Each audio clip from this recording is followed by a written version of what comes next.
Good evening. Welcome to Growers Live. This is Josh Satin. Welcome to the No-Till Growers channel. Awesome guest tonight. I am beyond excited to have Alex and Yoko on, and they're amazing farmers and have a super cool farm.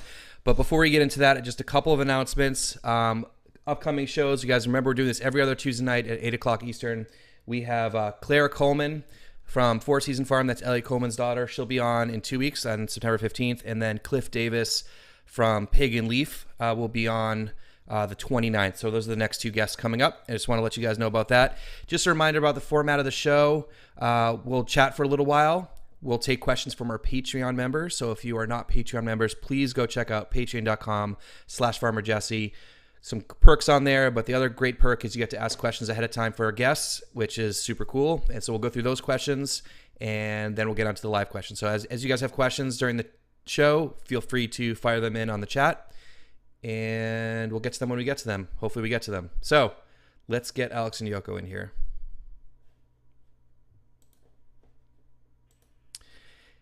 Hey guys, how are we doing tonight? Welcome. Thank you. Thanks for having us. Absolutely. Very excited. So why don't we just start by just tell us a little bit about your farm and, you know, what you guys are up to and what you grow and, you know, those kinds of things. Sure. Yeah, we're in northeastern Connecticut. Our farm is Assawaga Farm. It's the name of the original name of the river that we're on. We do 3/4 of an acre, and it's all no-till. We do it all by hand. We got, I think, 10,000 bed feet of space, exactly. One greenhouse, 6 fields, and a whole lot of future projects coming up. So, I don't know, is there anything else you want to add? Yeah, we grow everything, but I guess we have a focus on Japanese varieties of vegetables. And Josh and we were talking about this earlier, but this year what we changed drastically was to cover all of our beds with either, you know, of course, living crops, cover crops, but also mulch, if you know, in between the crops. So that's been our big sort of, project this year. Yep. Okay. So for all of you guys who like been really nerding out at No-Till Growers, and maybe you listen to your when you guys are on podcasts with Jesse, you guys, I know we said before we got on, but like you guys have changed a lot. One thing is the mulching. Can you talk a little bit about like what you're mulching with and why you're doing that? Because I think we all know like keeping the soil covered is important, but like, you know, what's the reason in your context and how are you guys going about doing it? Yeah. So we've been covering with salt marsh hay this year. I think ideally we would want to be covering with leaf litter. But unfortunately, what we found is that the waste stream is so polluted. Anywhere, if we get leaves from the municipality or anything, there's just loads of plastic waste in it. So unless we can really gather it ourselves, we don't want to do that. So we found a great resource for salt marsh hay. It's still pretty local. It comes from the coast of Massachusetts. And it's great. It almost has like a pine needle type texture. It's very fine. It locks together really well. We'll run it through a chipper shredder.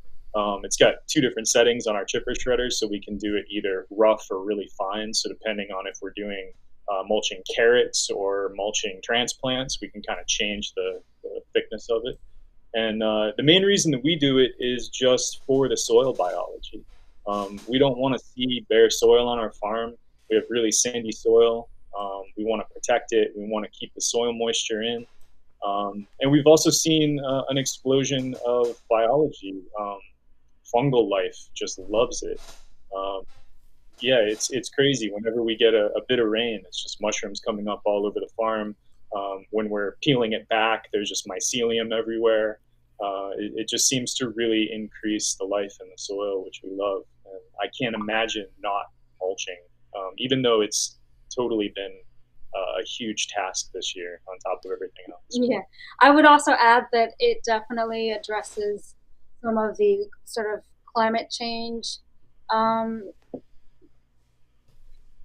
worries and fears in the future. We're seeing more heavy rain events, and that's prone to erode our soil, and we can see that within a few weeks if we keep it bare. And also, like this year, we haven't really had any rain. So obviously the mulch keeps the bed and the moisture within, underneath the mulch. And so I feel like it yeah, it prepares us better for what's to come in the future in terms of climate change. Okay. I want to ask you about like how you manage it, but first of all, I have never heard of salt marsh hay, and like I grew up in New England, but I wasn't a farmer there. So, talk a little bit about that product. Like, how does that work? And you said that there's like one guy that does it. Like, talk about that a little bit. Yeah, I think there used to be a lot of folks that did it.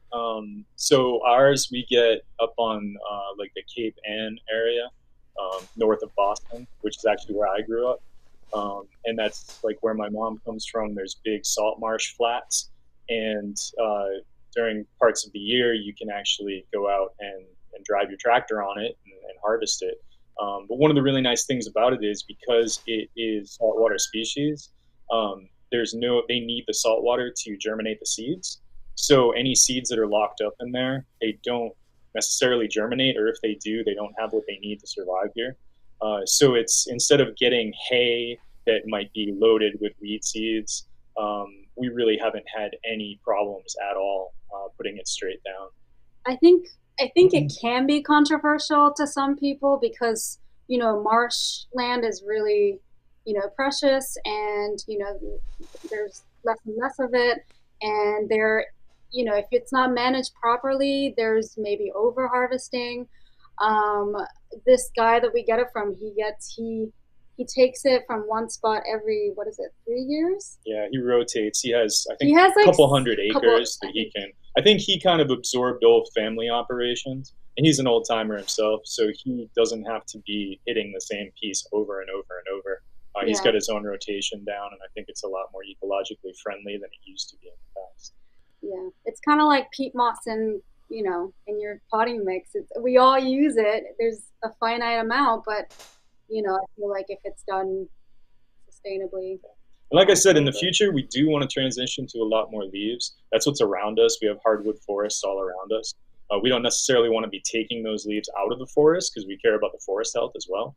But yeah, unfortunately, where we are, it's just the waste stream is a problem. So until we can get around that and figure out a way to do it without creating an entirely new job for us, Well, we actually did um, talk about buying a used truck and driving around the neighborhood because, people pile their leaves up in the fall. So we thought of maybe like vacuuming up like the yeah, piled leaves and collecting it that way. And, in Japan, farmers, they go into the woods and collect all their leaves into baskets, and somehow they amount to the amount that they need. So I feel like because we don't like necessarily grow in the winter, maybe that can be something we can do. I mean, if you think of it in terms of it's feeding the soil, it's like mineralizing the soil, it might be like worth so we're gonna doing. start our So own leaf pickup business in the fall, is what you're saying. I mean, and then of course like talking to the neighbors and making sure they don't put Use bad, chemicals you and know, things like stuff that. in it.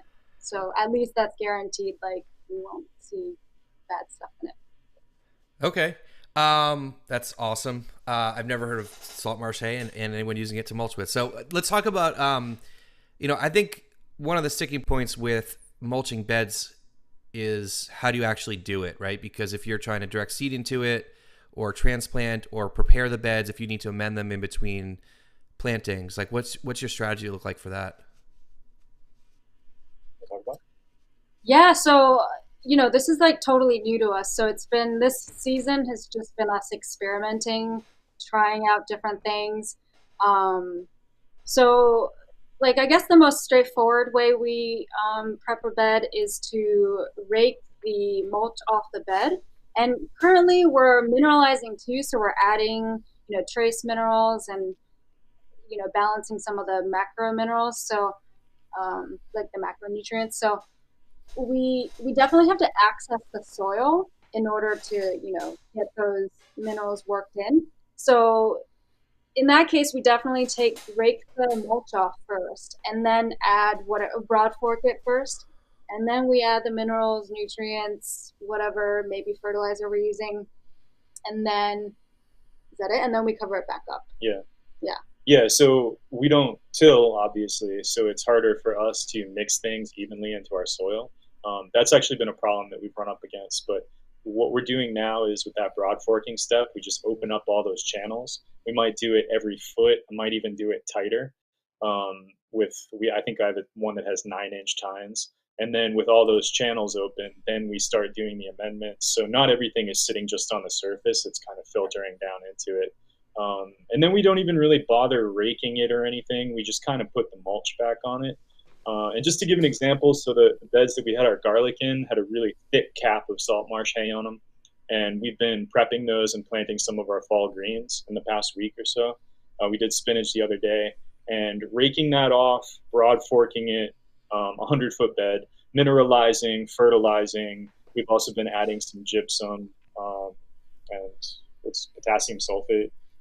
We've been adding a lot of stuff this year just to try to balance. All of that for 100 feet took maybe 20 minutes from the point of raking it off to putting the mulch back on. Well, together, so doing that's it like, together, yeah. So for one person, it'd be more like 40 or 45 minutes.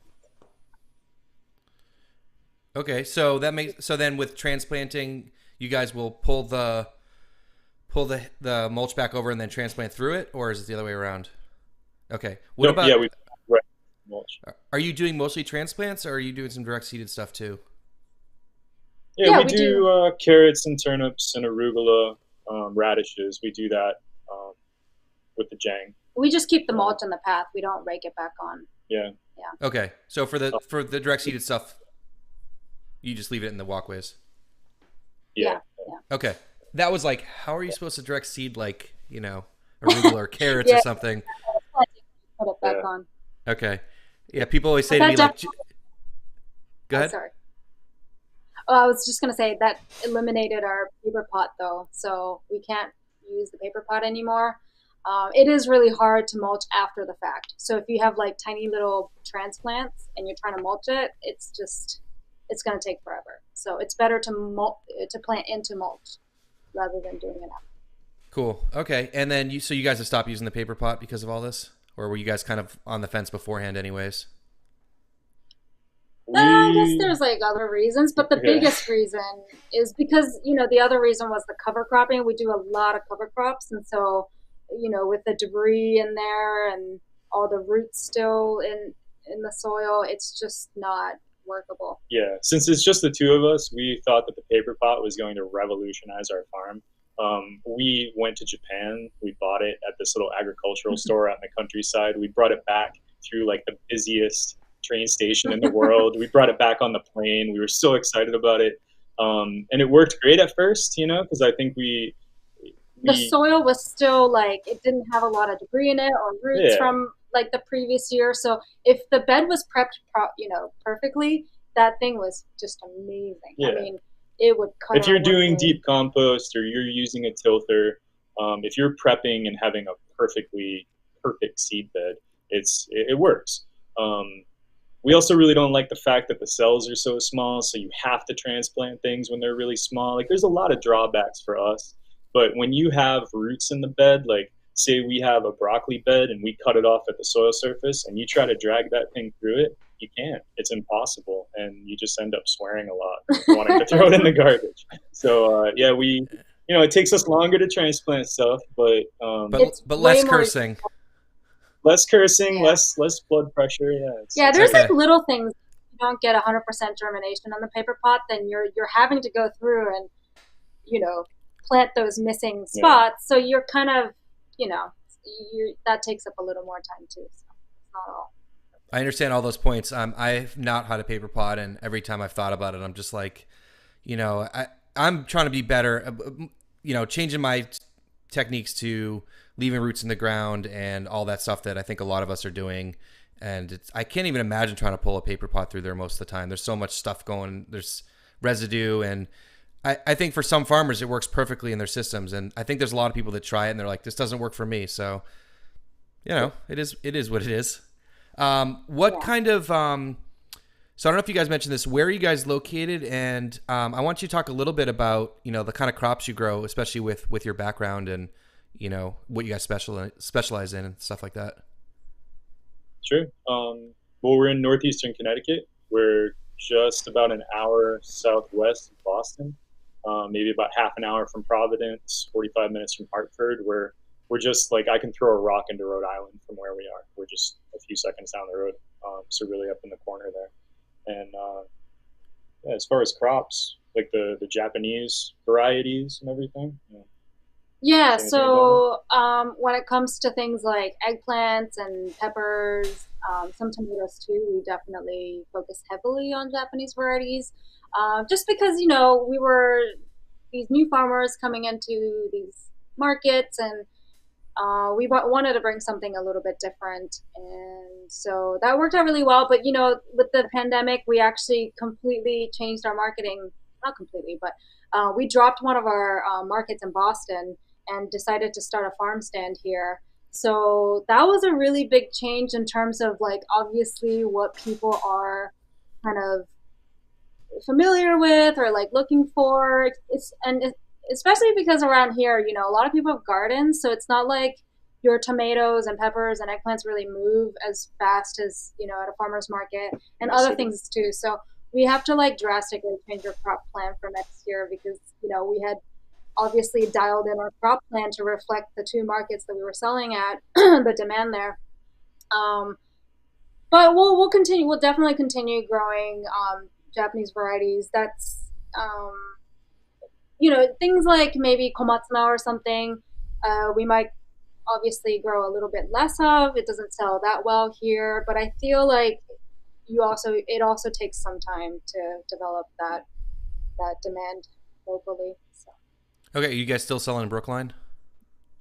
Yeah, yeah, Okay, yeah, it's an we if awesome you kept market. yeah, I just realized that this was a discussion from us offline a while ago. But yeah, I grew up in Brookline, and that's like the market they sell at, and that's such a cool connection. That's awesome. So, how's the farm stand been for you guys? Has that been a tough transition? Like the marketing, and is that like where you guys live, or are you guys doing it just somewhere nearby? Yeah, we do it. So we're on the second floor of our barn. We live in the half of the loft space in our barn, and we do it just out the window here. So Okay. it's awesome. Yeah, it's great. Like our walk-in cooler is 20 steps away from it. Um, so not having to load everything into a van and drive an hour, and it's been great. We really believe that a farm should be the centerpiece of a community, um, and there's no farm like us in this area. So the farm stand has been, just by word of mouth, has been getting busier every week, meeting all of our neighbors. We even have people that come down from Boston religiously every yeah. week. I mean, I think it really. It's pretty amazing, Yeah, I don't think if we had started the farm stand right off the bat, that would have been, I think, difficult to build up. I mean, it would have taken a while, but because we already had some recognition, a lot of people maybe follow us on social media. I it's definitely been better than we expected. Yeah, partially because we have customers from Boston every week coming down too, um, and yeah, like I said, we sell things that a lot of farmers, a lot of times you can't access anywhere, so people travel, quite far to get our stuff. So one good thing about well, maybe one of the few good things about the pandemic, we had always wanted to have a local presence. We only ever intended to be in one market up in Boston, and then we got into like our top two dream markets, our top two choices. So we would have been crazy to say no to either one of them. So we ended up doing that, but we always wanted to transition back and have a community presence. And it always drove us crazy when people in town would say, "Where can I buy your vegetables?" And we're like, "In Boston." It's kind of weird, right? So then with this pandemic happening, it gave us that impetus to actually make that transition, and it was really more seamless than I thought it was going to be. I mean, we went from having an incredibly busy market in Somerville to having this farm stand, and within a month or so, it's really just kind of taken off. So we're really happy with it. I think there's a ton of potential, and we have some visiting vendors that come. We have friends who have an animal farm a few towns over, another couple of young farmers, so they'll come every other week. We just had a new vendor this week that does fermented foods, and it's cool just bringing in more people from the community and seeing this excitement about local produce and And yeah, goods. And it's it's awesome. really cool. I just thought of this that you know just being able to see the field, and we encourage people to walk around our field. Mm-hmm. So we have a deer fence, but we tell people, just walk outside of the deer fence, and people can take a look at where their food is grown, and every week they can look and there'll be changes to the fields. So I think it's just that much more meaningful for people to come here and actually see what, how things are being done. It's pretty cool. I agree. I mean, I see that a lot, and I think that especially with COVID, people were kind of scared about their food system and their sources of food, and I think more people are looking to connect with farmers and farms. So that's awesome. I hope that like continues to grow, and that's cool that you guys are bringing in, outside farmers and stuff, and building the community there. So that's awesome. All right, I could keep asking you guys questions, but I got to ask you some questions from the Patreon members here because I don't know. I guess we could probably just talk about this stuff like all night, but let me get some questions. So here's a question from Sauntering Roots Farm. I'm wondering what their pest pressure is like, flea beetles in particular, how they combat pests, and if intercropping has helped them to fight pests. So if you guys could talk a little about your pest situation and management style. Sure. Yeah, I don't know where to begin. Wherever you want. Yeah, we have all. Yeah. Well, specifically flea beetles. Yeah, so flea beetles. Yeah, we definitely have flea beetles. They love our eggplants. So this year, we were talking to Josh about this earlier, but we just didn't, with the pandemic, we just didn't have the time to really do anything about it with the eggplants, and that's why we had like a month or so where we didn't have eggplants because they just looked so bad. But we kind of nurtured it slightly back to life, so it's producing now. But and so this year we did a lot of experimenting, and one of those things was to not use any insect netting during the summer or ever during the whole season. So normally we cover things like Asian greens, which are in the ground for like 3 or 4 weeks, and you're selling the leaves, so you want the leaves to be perfect looking. But I think it was also with the pandemic, we were just so tired. We're like, let's just not cover it. So we ended up doing the whole season without covering it. And the flea beetles weren't that bad, except for end of July, maybe early August. There was like a 3-week period or so where it just got pummeled by flea beetles, and so we couldn't really sell them at that point. But other than that, it's like now they're looking great again. Yeah, now like all of our arugula is uncovered, all of our turnips are uncovered, and there's barely any damage, if any, on those. We still see a couple on the eggplant. I think that they'll go for that. But yeah, we really have this aspiration of not having to cover anything except for extending the season in the future. And so one of the things we really are focused on our soil health and making all of the necessary nutrients and minerals available for the plants, because we really believe that a healthy plant is going to be able to fend for itself in many ways. So I think that's the long game. That might take us 10 years to really get there. But yeah, this year we were just like, screw the covers. We're just gonna believe that that's gonna be the case. So, and it's worked out pretty well. And it's great not having to be putting on and off covers. I mean, I remember in previous seasons, it adds like 20 minutes to your harvest schedule, and for each bed, it's crazy. So yeah.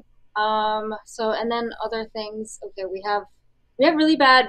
I think we posted this on our social media, but ants are really bad for us. But I've noticed that. So last year, our fall cabbage was just half of it was taken down by ants, and this year we put our fall cabbage in where it used to be cover crops, and I don't know if it was the cover crops, but there's no ant damage whatsoever. I don't know if it's the proximity to ant nests or whatnot, but we've seen ants in that field, and we haven't seen any ant damage. So I don't know if it's the cover crops that helped. So far we haven't seen a lot of ant damage in the fall, but I guess it could still. But in the spring, the ants are the most damaging pest. The second we put a brassica in the ground, they just curdle it. They suck out all the sugar, kill the plants. So I mean, we can't beat them. There's billions of them. They're obviously much more of an apex organism than we are. So what we do is we just grow a ton of kale, a ton of broccoli, and we just keep replacing them. And we'll keep trying to knock the ant pressure back. But it's just this window in the spring where I don't think any other insect is awake. There's no other food source, so they go after the sugar. And then after a few weeks of battling them, in this weird war of attrition, they finally give up and they find other food sources. And then the brassicas are fine throughout the summer. It might help that we're actually getting rid of all of our landscape walkways, like between fields. And we're landscape fabric between the fields, yeah. And then we're gonna whatever rye or something into that, so it's going to be a living pathway in the future. And I think that might prevent ants from building so many nests underneath the landscape fabric. I think it's like a nice home for them. So yeah, that's ants. We have like everything. Have you I guys mean, any taken any measures to try to deal with them, or are you just like replacing crops? we've done everything. We've Yeah, done we've everything tried. from I mean, cinnamon to like luring them with beer. yeah, boric acid dissolved in sugar. Oh, we might try that again. Yeah, but it'll take out one wave of them, and then even if you have like a pile of dead ants, you'll go back in a couple hours and they'll all be gone. The living ones will just take them away, or they'll take them out of their nest, and then they just rebuild their army. And like, what are you gonna do? They're everywhere, you know. So, and we're not using pesticides. We're fully certified organic. So it's really just this. Yeah, I think getting rid of the landscape fabric, improving our cultural practices, and just trying to stay one step beyond them. That's what we got to do. Okay. Yeah, people ask me all the time, like, what do you do about ants? I'm like, I don't think there's a good way to deal with them. Oh, down there too. Fire ants are a big deal in the South, so yeah, I haven't had to deal with them really, so we'll see when I get there, I guess. All right, so here's a question about this is from Thomas Eliasson saying, what are your thoughts on Fukuoka's philosophy in farming? Can you recommend any other philosophers, farmers, or techniques from Japan? Maybe some influences of yours, or if people want to check out that world, is there anything you guys would recommend? You want to say anything about No, it's really funny because we were actually really close to Fukuoka's farm when we were in Japan last winter. We were in Hiroshima, and his farm is like just across the inland sea there. But then yeah, we looked at the transportation, and it was insane to get to his farm. So but honestly, I've read his book, but it's really not clearly not what we're doing. We're not leaving it up to nature to do things for us. So I can't, I don't know, I can't speak that much about it. Yeah, I mean, he wasn't a market gardener, so it wouldn't work in our system. But yeah, I think he had a lot of valuable thoughts and philosophies on it. Yeah. As far as other philosophers, I don't really know, but there are farms that we've encountered and built relationships with in Japan that we look up to and aspire to be like, and really appreciate a lot of their practices. Um, so one of them, should I just talk about? Yeah. Yoko? So one of them is Yokota Farm. We've posted about them before. We visit them every time we go to Japan. They're incredible. They're kind of like our scale, I guess. They're bigger, but the thing in Japan is like the land is very fractured. So you're gonna have a field here. Like they have one outside their house, and then you have to get in a truck and drive 20 minutes down the road to the next one, and then it's kind of all over the place. But they do a lot of really amazing stuff. So one thing that Yoko talked about in terms of the forest earlier, they have a really close relationship with the forest. They realize that that's where a lot of the life is coming from. So I think it's like one day a week, or I don't know if it's every so often, the whole family will actually go into the forest and take care of the forest, clearing limbs, taking down diseased trees. They'll take down like evergreen invasive trees. They'll selectively cut too, so that it's not too crowded in the forest. Yeah. And then obviously they'll take some of that biology out of the forest. They'll take some of their mulch out of there. But just the respect and reverence that they show to nature around them, I think is something that we have maybe all but completely lost here. But hopefully there's a new wave of people who are trying to reclaim that. We definitely feel like we are. I think I just thought of something. So I think bokashi means like something totally different in the U.S., but we actually did visit a farm in Japan that was making bokashi fertilizer I don't know if everyone's familiar with this. But anyway, let me explain this to you. So this was during, I think, January. So I think this is when maybe they can focus on making fertilizer for their fields.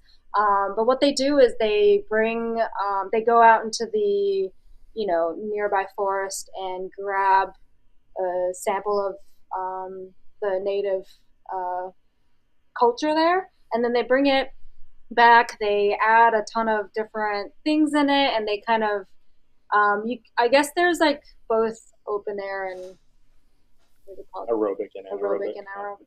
But yeah, they were doing this aerobic kind, and they would grow this culture to put it back into the field, and so that's just one way.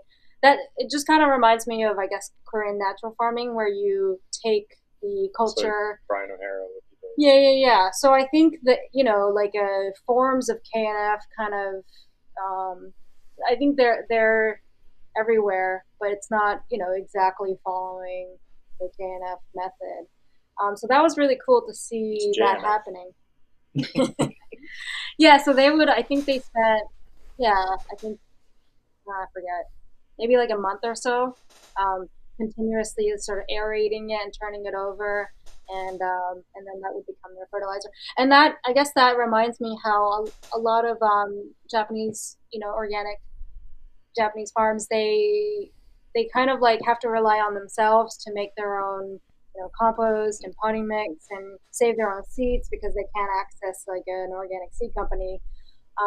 So I think that that's kind of a really cool aspect of it. They're yeah. A lot more sustainable in that way, and just more closed loop. Yeah, all the farmers that we've met in Japan are also really adept seed savers, which I think is amazing. I think every farmer should be striving to save a lot of their own seeds, or even just one seed. I mean, we went to we visited one farm, and they had daikon seed that had been passed down for 1,000 years, the same, and they were still saving it, keeping it true to form. So you go to different regions, you go to different farms, and everything is very highly adapted to where they are.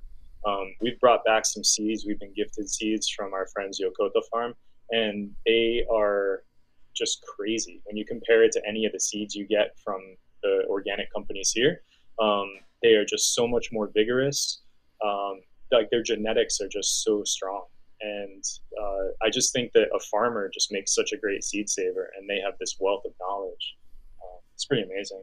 But there was one you want to talk about, the stomping method. It's Oh really yeah, yeah, cool. yeah. So I think we touched on this a little bit during the podcast, but so in Japan, for starting seeds early in the season, most of Japan isn't that cold. Clearly we couldn't do it here because our spring is so cold.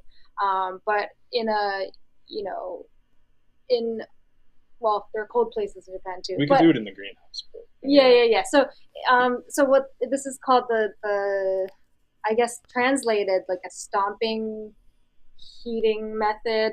And so what they do is they collect all the leaves from the forest, and they mix it together with some chicken manure and maybe other minerals, and then water it. And then they bring a ton of friends over, and people get into this like little fenced in little They section. build like a basically like a raised bed looking thing, but they build it with what, rice stalks or Yeah, something. the walls are rice stalks, Yeah. So they fill and it all with leaves, manure, a few other yeah, things, and then all their friends climb inside and they stomp around on it after wetting it, and it helps to start the breakdown and activate the biology.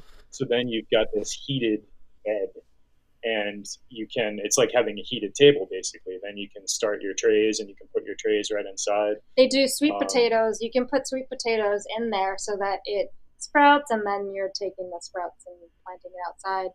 Um, yeah, yeah, and then once that's over and it gets into summer, you have a nice started compost that you can then shovel out and put it in other places on the farm. So it's just this cool thing that they do every spring to kind of yeah. We get were a jump surprised by start. how many Everybody does so it. many farms we It's really visited cool. do this method, and it just seems like something that you wouldn't see very much, but it's very common Yeah. over there. So Off instead of grid heating. And a party at the same time. Yeah, totally. Uh, yeah, I don't know if you're going to get that going in Connecticut, but that would be cool if you guys could make that happen. Yeah, we'll try. All right. So it seems like you guys are pulling from a lot of different places, and you guys travel to Japan pretty often, and have a lot of influence from that too. So it sounds like it's coming from a lot of different places. But just to answer the question, changing gears a little bit here. Alexander Freebay says is asking, what are the components of your salad mix, and how do they change with the seasons? And just if you could describe your process or what goes in them, that would be cool. So, I just want to preface it by saying that, we're in our third season, so everything is kind of still like really changing, and we're still trying to find like the best way or the best varieties of doing things. And so last year we bought the paper pot and we used it for lettuce the whole season, and it didn't work out that well. We used Salanova for lettuce mix last year, and I think it was mostly because of the paper pot that it didn't grow well. But I also do hear from other farmers that Salanovas don't do well in the summer. So I just didn't want to risk it this year and just did away with Salanova in the summer. And I went with two definitely, tried and true varieties that I think all farmers agree. Muir and Cherokee are really good in the heat. So I definitely went with those two. And then I wanted an oak leaf because, I don't know if it's a New England thing, but we like oak leaf. And I wanted I wanted a romaine like texture too. So I used Ruxai, and Dragoon, which is like a mini romaine variety. And I wanted it to be like like a smaller size because our lettuce mix is planted, closer together, obviously, than our head lettuces. So yeah, I just did those four varieties the whole season just so that I didn't have to like really think about it. And it worked out really well.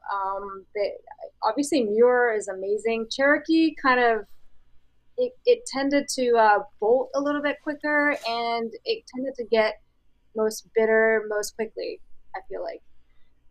But other than that, they all worked out really well. We did have this caterpillar issue with our lettuces this year. I've never really seen it, but I guess there's some kind of moth that lays eggs in our lettuces, and when you cut the lettuce heads, from mix, you can see like instantly if there's been a caterpillar in there. So it's been easy to like sort through it, but it was always on the Ruxai or the Rouxai, Ruxai, the oak leaf variety, and they weren't there for the other varieties. So I'm not sure what it was about the oak leaf that the moths liked. But there was a period when the caterpillars were pretty bad, and the oak leaf wasn't a very good harvest. But other than that, yeah, Okay, that's cool. what we went with, and I think that's what I'll go with next season. Okay, nice. Yeah, I grow Muir, Cherokee, and Magenta. Those are my mix. And I noticed that too about the Cherokee. It does stretch out a little bit faster than the Muir. The Muir does tend to not bolt as quickly. And Magenta's pretty similar to Cherokee as well. It's kind of like an in-between green and red if you guys have seen it before. So that's another one if you want to spice it up a little bit. Yeah. Yeah. So that's what I've been growing. Yeah, I gave up on Salanova in the heat here. It's just like, and Muir grows great in the wintertime too. That stuff's like, Muir is just so, the density, and it's so sweet even like in the summer, and it's just amazing. It's just a no-brainer. Everyone should grow it. I agree. I don't know who started that rumor about that lettuce, and now everybody's growing it. It's awesome. I think it's helping market gardeners just like be able to grow lettuce in times that probably couldn't be able to grow lettuce. Okay, cool. Another question here from Colleen Rainey. Can you explain briefly how you started new beds? Yeah, I mean, it's been a while. New beds? Like completely new beds? Because we're kind of like at max now, so we're not really adding. I guess we're doing some perennial beds, which currently we're just breaking with the silage tarp. When we started our farm, though, this was over 100 years of hay field, and the perennial root mat was just crazy. So we did an initial tillage with a rotary plow on the back of our Gurlo tractor. We just went down about 6 inches just to break up that root mat, and then we covered it with a silage tarp. And we let it sit for a long time. We had the luxury of breaking ground about a year before we started the farm. So we left those silage tarps down for the entire season, the first year that we weren't growing. And by the time we peeled it off, everything was completely dead. Not really broken down, but it wasn't coming back. And then we went through with if you go on Earth Tools, they have a little bed shaper. It's just basically a toolbar with two discs and a drag chain that goes on the back of a walk behind. And it just kind of roughly shapes up raised beds, and you can change the spacing on the disc. So we made it about 30 inches. And then we just went with a shovel and kind of fine-tuned it. You forgot to mention we plowed it first before we put the tarp on. So we used the rotary plow on the back of our Grillo to just, because we had our pH was pretty low, so we had to incorporate some lime, and so we did that together with the plow in our first year. Yeah, and then New England, we got to get rocks out, so you kind of have to plow initially here, get all the rocks out. Yeah, and then we went through with one of those meadow creature broad forks. We've got the one with the 14-inch tines, and they're like totally indestructible. And we broad forked every inch of the beds that we did, and that was another way that we brought out a ton of rocks. We're rocky, but not as bad as some places. We've got 2 to 3 feet of topsoil here. It's kind of a nice, I don't know the geological feature of this area, but it's like Connecticut River Valley soil. There's just a little bit of it over here. So we don't have a lot of like gravel or small rocks. It's just big, clunkers. So we use those to hold down our tarps and stuff like that. It works out. Yeah, so it was made basically just occultation and then rotary plow, broad fork, did it by hand after that. Yeah. And we just did that once, shaped them once, and then they're permanent beds. And yeah, that was it. I don't know. We've thought about doing, lasagna beds or sheet composting. We've thought about a few different ways of doing it. We did a small patch and put some yarrow in there with the sheet composting last year, and it worked out great. I think we're gonna put in a hedgerow next year, and we might do that technique for there. For the perennial space, like I said, we're doing a silage tarp right now. But yeah, just trying to minimize disturbance. But you got to do what you got to do with the root mat. Like, you can't be dogmatic about it. You just have to get in there. You have to get in there. And one thing, I guess, now that we're in our third year, I guess one thing maybe we would have done differently is because we're no-till, it's kind of hard to get minerals mixed into your soil once you already have your no-till beds. So if there's some things you really need to balance out, then I definitely think that it should be done in the beginning. Do it right off the bat. Yeah. I mean, some things it takes years to do, so, but at least just addressing the initial whatever excesses and deficits of certain nutrients. Yeah, at Raleigh City Farm, we had a soil test done right before we broke ground, and then we actually had to till the whole place just to level it because it was like all over the place, and rip out sidewalks, which we talked about. But yeah, we added some stuff. We had to add some sulfur, and we did that at the same time, and then built our beds on top of that. And yeah, you got to do what you got to do, get it going, and then just not disturb it. Keep it going. I agree. That's awesome. All right, so last Patreon question here. Favorite overwintering varieties for high tunnels in the Northeast? I know you guys have a tunnel, but are you guys growing in the ground in the winter, or is it no? Okay. We take the winter off. We don't. Yeah. Yeah, we grow into. I mean, last year we went into like the second week of December, but it was mostly just for stuff that was left over from the market. We did like baby kale, we did a mustard mix, lettuce, spinach. Those are kind of our go-tos in there. I mean, we want to explore overwintering carrots for, early carrot harvest and maybe overwintering onions. But we just didn't have the capacity to get into that this year. So hopefully we can do it next year.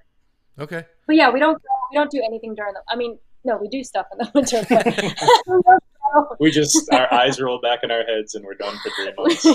We don't grow anything for 3 months of the winter, which is amazing.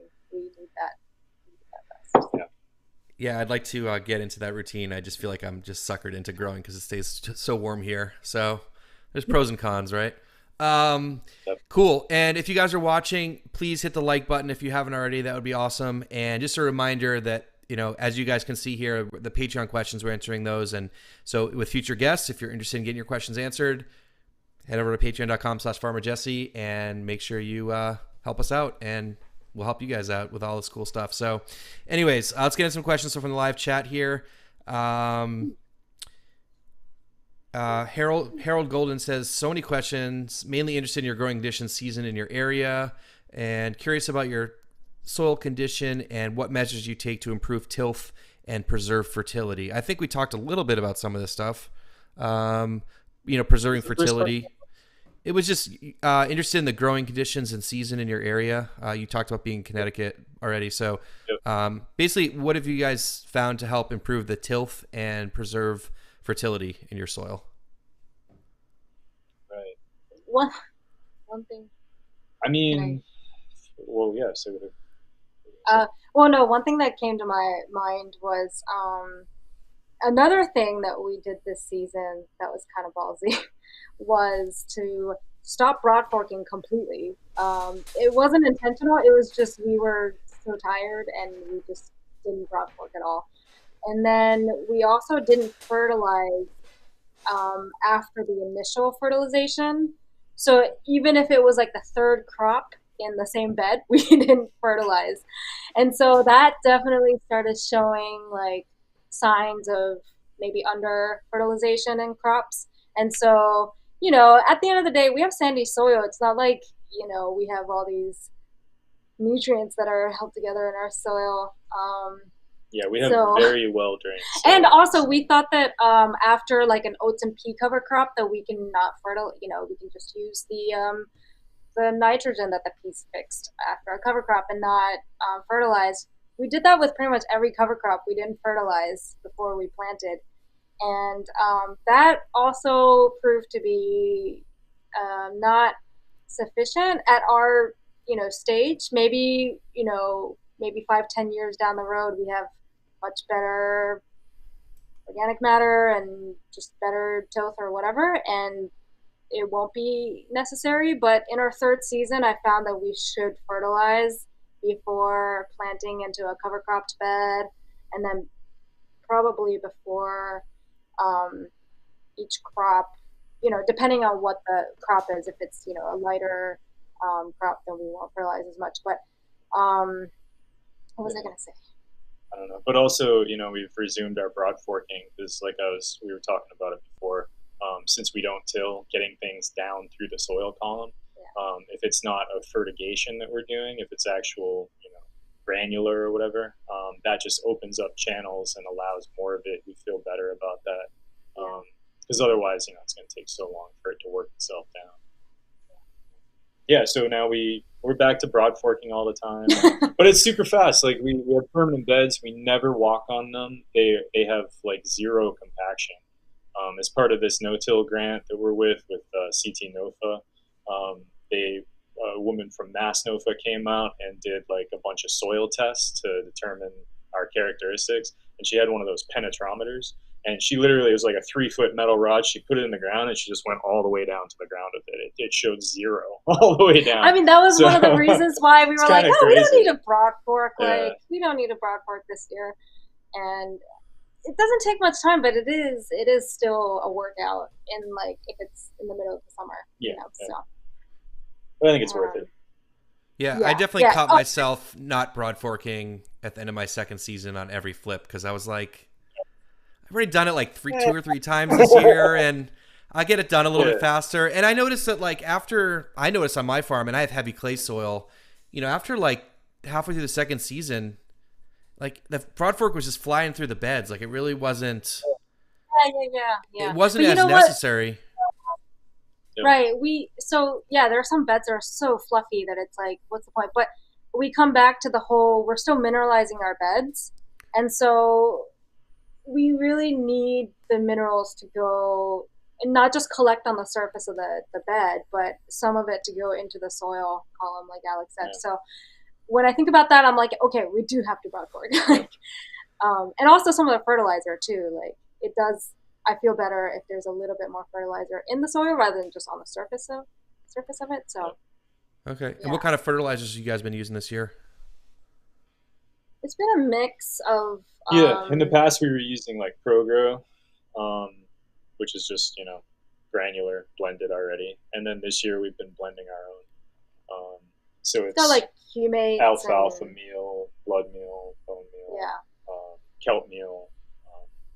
So yeah, I wanted to move towards kind of knowing exactly what is going into our fertilizer rather than getting this you know, bag that's already made. And then to sort of so that we have the capacity to kind of like, see how things are growing and then, up one thing or, Fine tune it fine tune it. depending And on what the also crop like in the needs. future, yeah, we're hoping maybe we can move towards more of like a veganic. I don't know if that's controversial. Like not buying things like blood meal and feather meal, stuff that comes from CAFOs. And um, yeah, so just being able to have a little bit more power over like what's going in our soil and like, intentionally choosing ingredients. And that's definitely like a philosophy that comes from the places in Japan. Like Yoko was saying, there's not access to a lot of organic products there.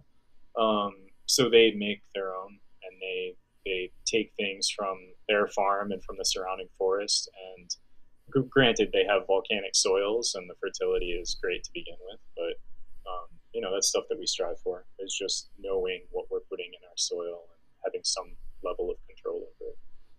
Okay. Cool. Just looking through the chat here. Larry, good to see you in here. Same Carolyn. Here's a question. Harold Golden's asking about cover crops, and I know we want to talk about this tonight, and we pushed on to other topics, but the question here is, what species of plants have you used in your cover crops? What's worked for you? And can you talk about termination, or what have you used for that? Or are you mainly using winter kill cover crops? So if you just talk about, I know we talked beforehand, like you guys are moving to more towards a cover crop strategy. So maybe some of the things that worked and didn't work this year. Yeah. I mean, so we started off simple. We do winter rye. We seeded that last fall. It came up this spring. We also do oats and peas as a winter kill. We just started adding in crimson clover to that winter kill too. But we definitely, yeah, we want to add more and more like fava beans and yeah, we look at like Frith Farm, and like he's amazing. To be able to cocktail 13 different cover crops in a bed, like that's what we want to make sure that we're adept at terminating each one. Like winter rye honestly scared the crap out of me. But now I feel like we dealt with it really well this year. It was awesome the amount of biomass that it put on, and now we're planting our fall brassicas right into that mulch that we knocked down, and that's been great. So I really like that. As far as that's winter kill are great because they die and they form a nice mulch layer. You don't have to worry about them, and then the bed's just waiting for you in the spring. But yeah, having that life in the soil that the rye provides, living all winter long, that was great. So terminating them this year, we tried several different methods. Honestly, I would love to just be able to crimp them and be done. I want to use as little plastic as possible, whether it's silage tarps or greenhouse, skin solarization. We did a lot of that this year, but I just hate plastic. I don't like it. So we tried a bunch of different things. We tried mowing it with the flail mower. We waited until it was at full flower stage, and we hit it with the flail mower on our little Grillo, and that probably had like 80% kill, I would say. After a week or two, it started to grow back a little bit, and then we solarized it just to make sure it was dead. We tried just pushing it down and solarizing it, and we had to do 2 rounds on that. I just don't think it was nice when it was all chopped up and real flat on the bed. But when you're just knocking it down, it creates spaces where I don't think it gets as hot as it should, and then it can still survive. We tried knocking it down and putting a silage tarp over it. Obviously, we had to leave that for a long time, which I don't really like. What else did we try anything else? I really want to, because Jesse was talking about how he just mows it like twice and it dies. So Right. I feel like I want to try that next year. And also with the other ones, like we do buckwheat in the summer, oats and peas in the spring and fall. And if you get the timing right, if you mow it, it just totally dies and it doesn't come back. So Yeah. it's Yeah, so much buckwheat has been easier. awesome because we just mow it once and it's done. Well, oats and peas too. It doesn't come back if you Yeah, get it true. at the right At the right stage. stage. Yeah. So it's been It's all amazing about because timing. we thought that we had to mow it and then put plastic on it. We didn't do that at all. It just Yeah. would die, and you just transplant into it, or Yeah, we've been able to direct seed into it, no problem. You just kind of, if it's a thick, if it lays down a thick mulch, then we rake it to the path first and then direct sow. If it's a transplanting, we just do it straight into the mulch.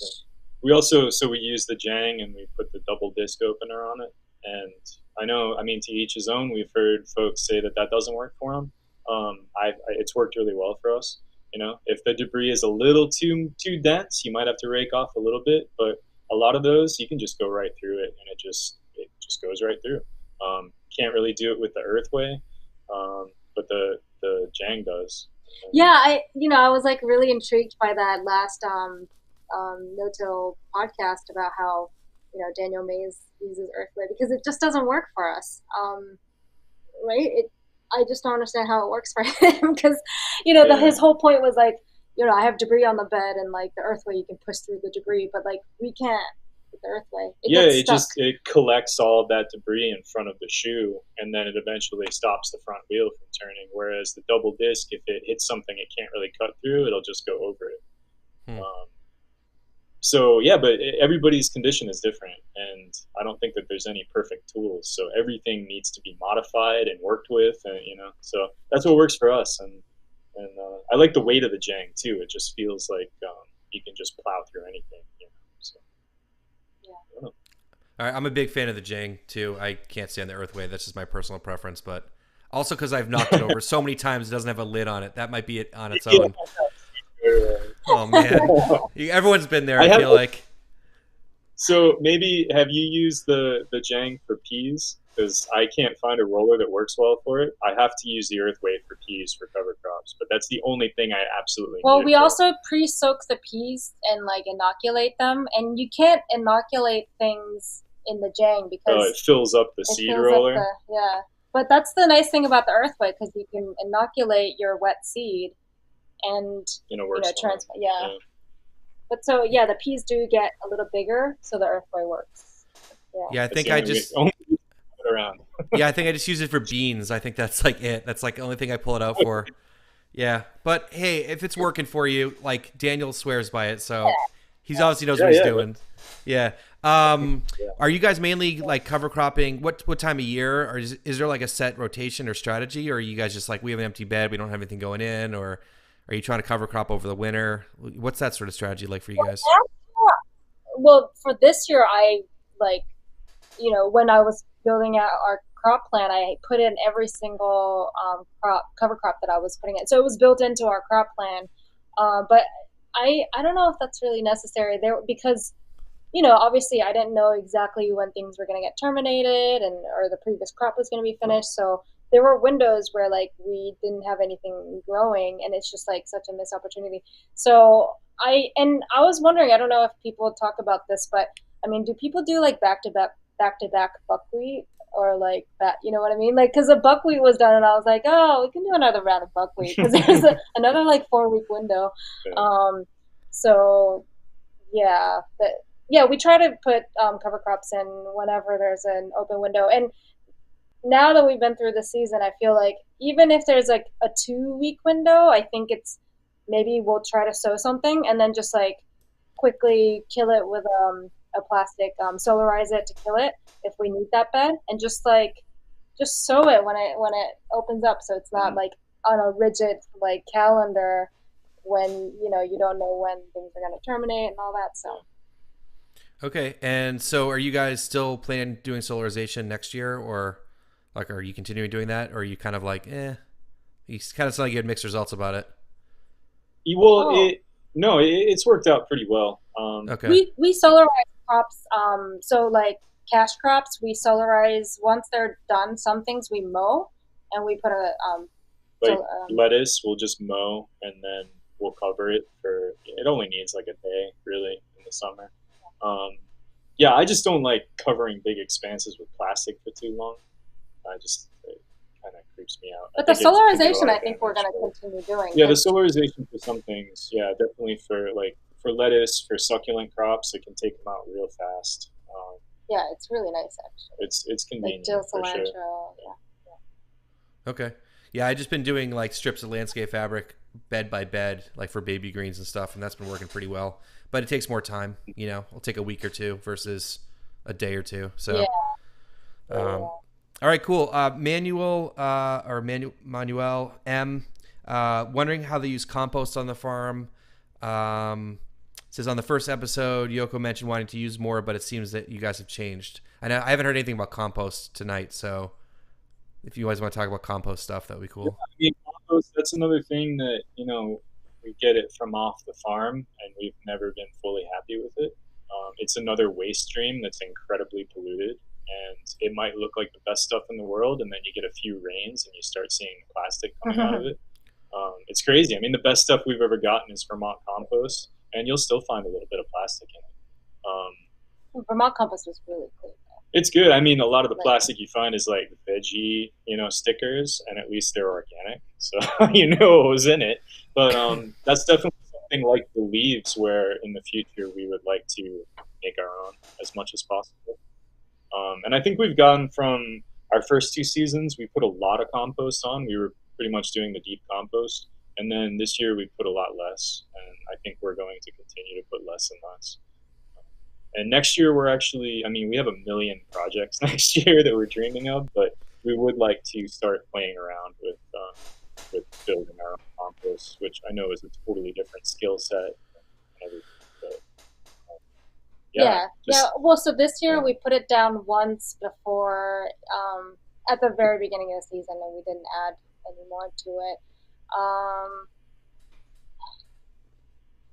I'm trying to think of there was an instance where we mowed rye, like overwintered rye, and then because we needed to direct sow into it, and rye is such a stiff, it leaves such a stiff stubble.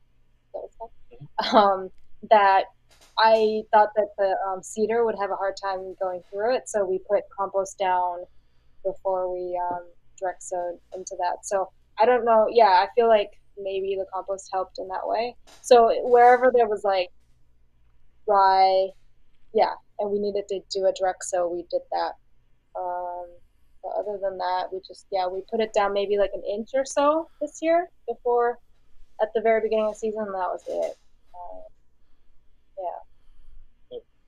Yeah, I've had a lot of compost issues this year, and luckily trash wasn't one of the, I always find one or two forks in a pile of compost because it's coming from food waste from universities and other places. But I think a lot of people always ask me about farming stuff. I'm like, if you want to be really successful, start a compost company, because man, farmers will pay anything for good compost. So I think it's hard for a lot of people to get it. So I hear you. So John Taylor here is asking, can you talk about some of your weed suppression techniques? And I think I just want to preface this: if anyone hasn't seen photos of your farm, it's beautiful and very clean. And I know we were talking a little bit about this before, but yeah, anything that you could say that's helped you guys with weed suppression, if you want to talk about that. Sure. I mean, when we broke our fields, we did the silage tarps for a long time, and if you do that and then you don't turn your soil over again, you've effectively wiped out that top layer of the weed seed bank. And as long as you're not bringing them up deeper, they're not going to germinate. So if you start off doing that, or starting off doing the sheet composting or the lasagna composting, if you just never bring them back up, then the only weeds you're really going to be dealing with are things that blow in the fall, which is pretty much the stage we're at now. We don't really have any perennial weeds. We killed all those with the occultation.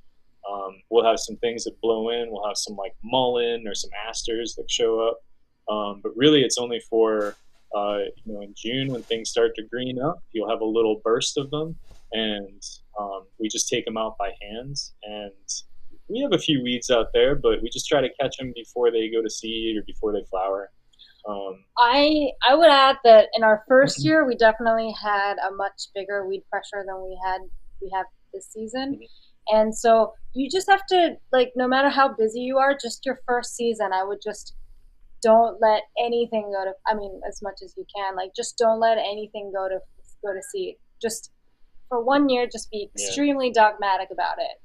And just that should be one of your top priorities. And then you'll just reap the benefits later on because we couldn't do this farm if it wasn't for a weedless situation.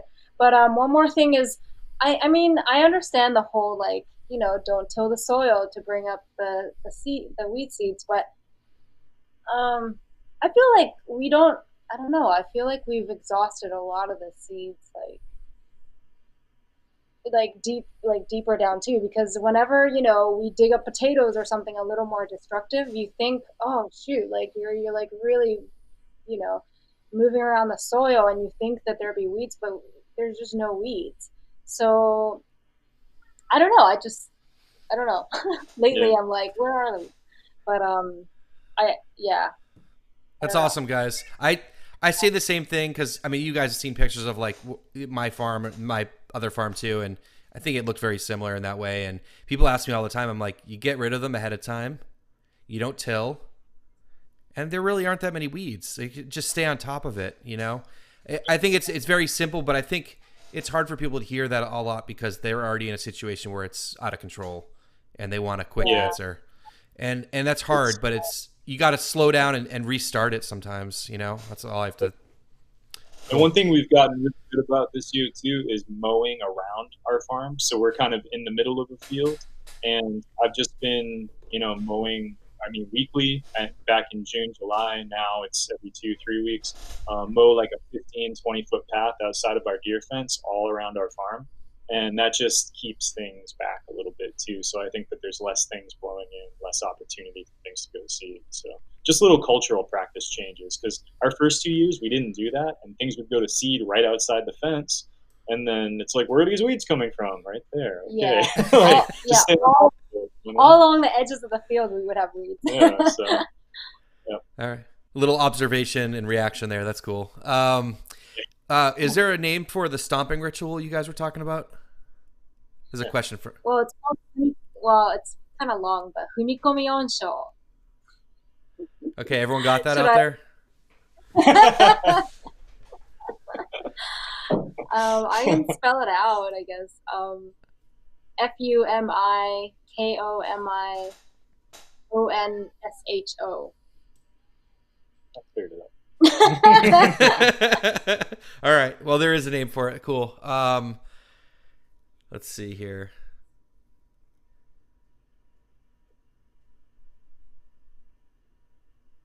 Man, sorry, I'm looking through the questions here.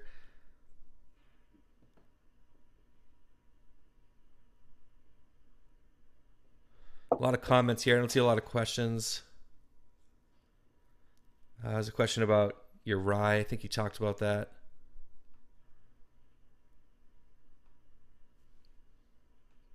Sorry, guys. I'm just like looking through all the comments here.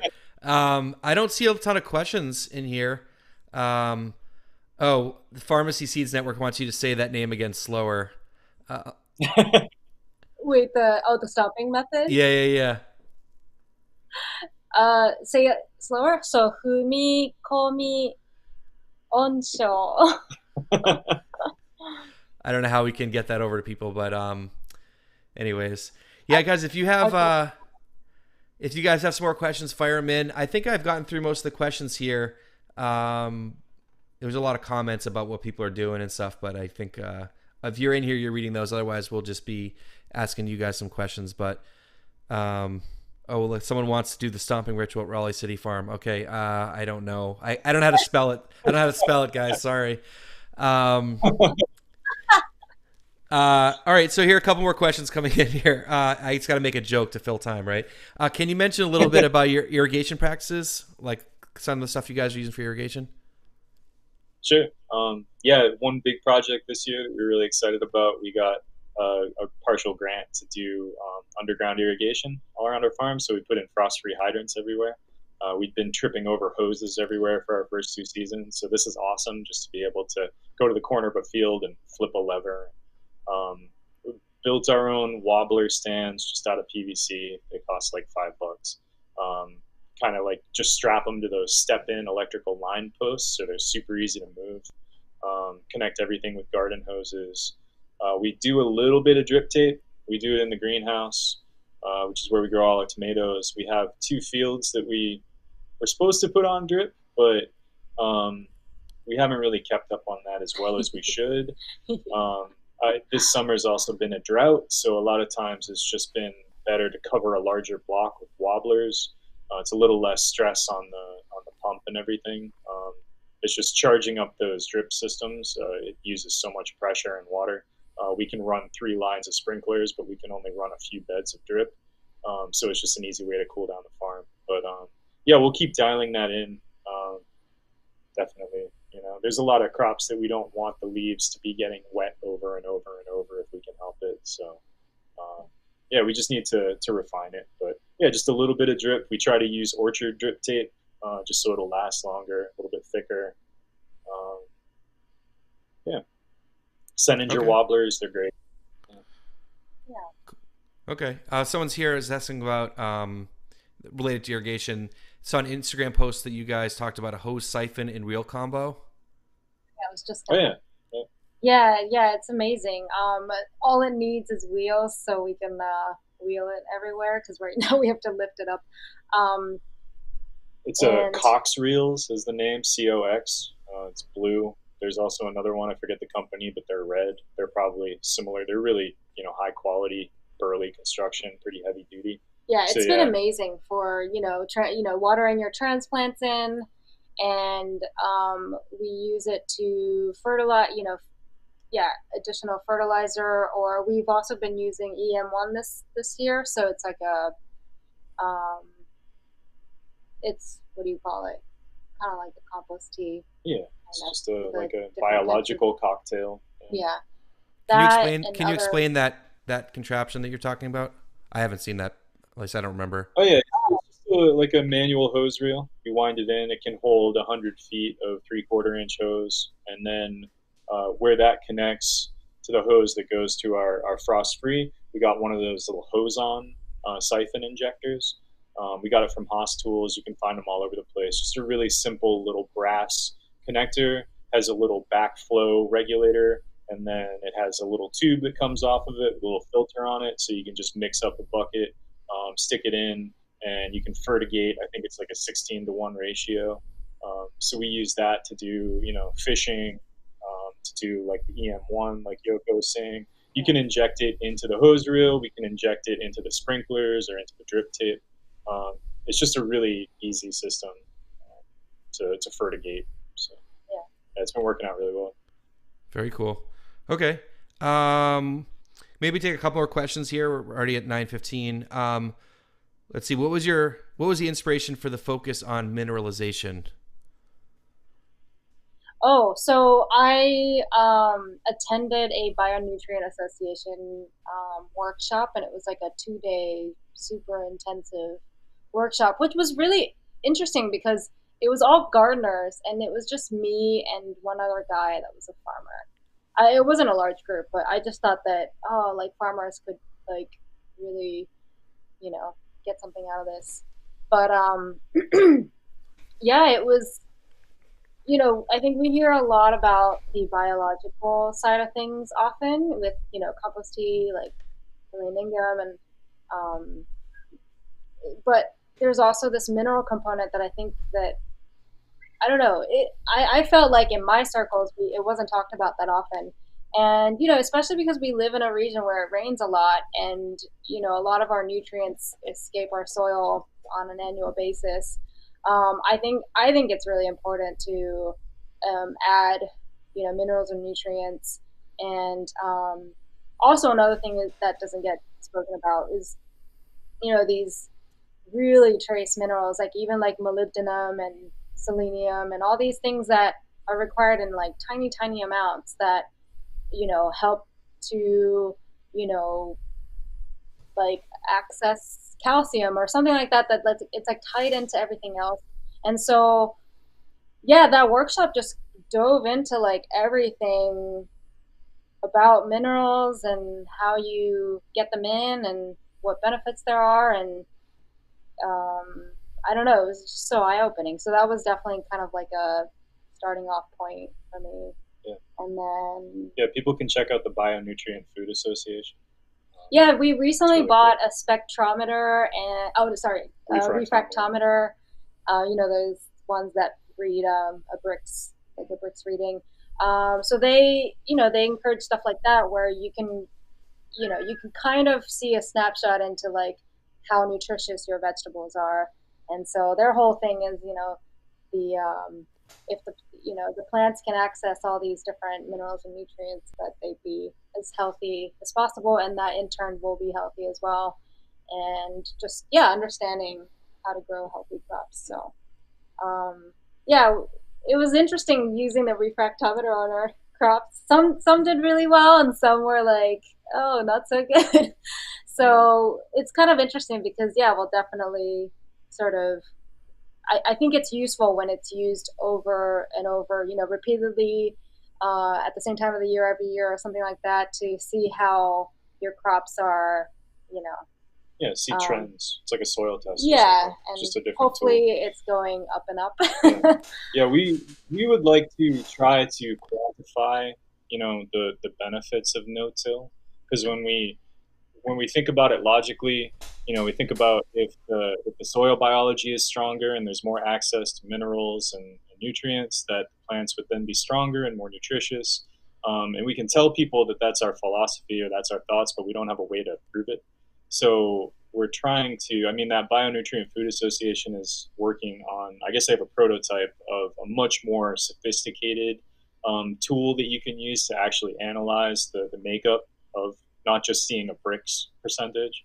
But we see things like and get feedback from our customers that our greens last forever. They last for our salad mix will last 3 weeks in the fridge. Our vegetables will last a long time. They are sweeter and are a deeper, darker green than things they're getting from other farms. And we think that there's something going on with no-till about that. So yeah, we're looking for ways to quantify that and actually put some science behind it too, because I think that'll really help to bring more people into that movement, thinking about soil health.